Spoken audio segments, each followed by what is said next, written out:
বকেয়া বেতনের দাবিতে ফের সড়ক অবরোধ করে বিক্ষোভ করেছে নাসা গ্রুপের শ্রমিকরা। রাজধানীর তেজগাঁও শিল্পাঞ্চলে শুরু হওয়া প্রতিবাদে আশপাশে সড়কে তৈরি হয় তীব্র যানজট।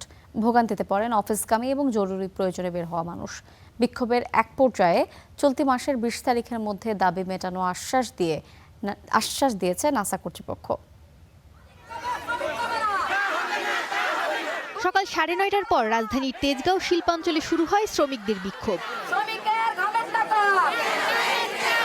মে মাসের বেতন, এরিয়াল বিলের টাকা, ছুটির অর্থসহ ৭ দফা দাবিতে সড়ক অবরোধ করেন নাসা গ্রুপের শ্রমিকরা। এ সময় সড়কের দুই পাশে আটকে পড়ে শত শত যানবাহন। দুর্ভোগে পড়েন অফিসগামী মানুষ। অনেকেই বাধ্য হয়ে দীর্ঘ পথ হেঁটে গন্তব্যের উদ্দেশ্যে রওনা দেন। হাজার হাজার মানুষ দুর্ভোগে, যেমন রুগী, স্কুলের বাচ্চাগুলা যেতে পারতেছে না। তাদের আন্দোলন তাদের কারো কথা তারা শুনতেছে না। ক্ষতি তো হচ্ছে, সেরকম হাজার হাজার মানুষ আটকে আছে দাঁড়ায়। দুর্ভোগ না মানুষের। শ্রমিক ক্লাব সরকারি প্রোডাক্ট নিয়ে যাব, কিন্তু অনেক লেট হয়ে গেল। শ্রমিকদের দাবি, ঈদের ছুটির পর কোনো ধরনের পূর্ব ঘোষণা ছাড়াই কারখানা বন্ধ করে দেওয়া হয়েছে। এতে অনিশ্চয়তায় পড়েছেন শ্রমিক কর্মচারীরা।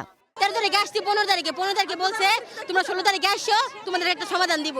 এরকম আমাদেরকে রাস্তার মধ্যে ঘোরের মতন দৌড়াদৌড়ি করতেছে।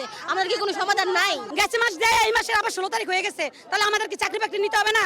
আমাদেরকে ঢাকা বাড়ি ঘর আছে।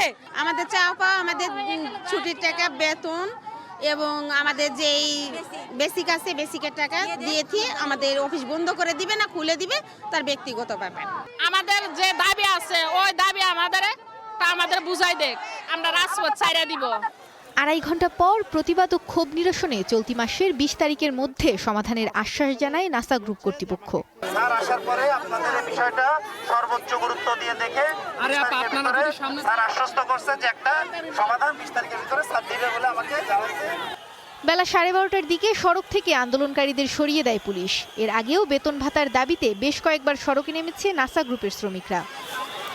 মৌমিতা মৌ, স্টার নিউজ, ঢাকা।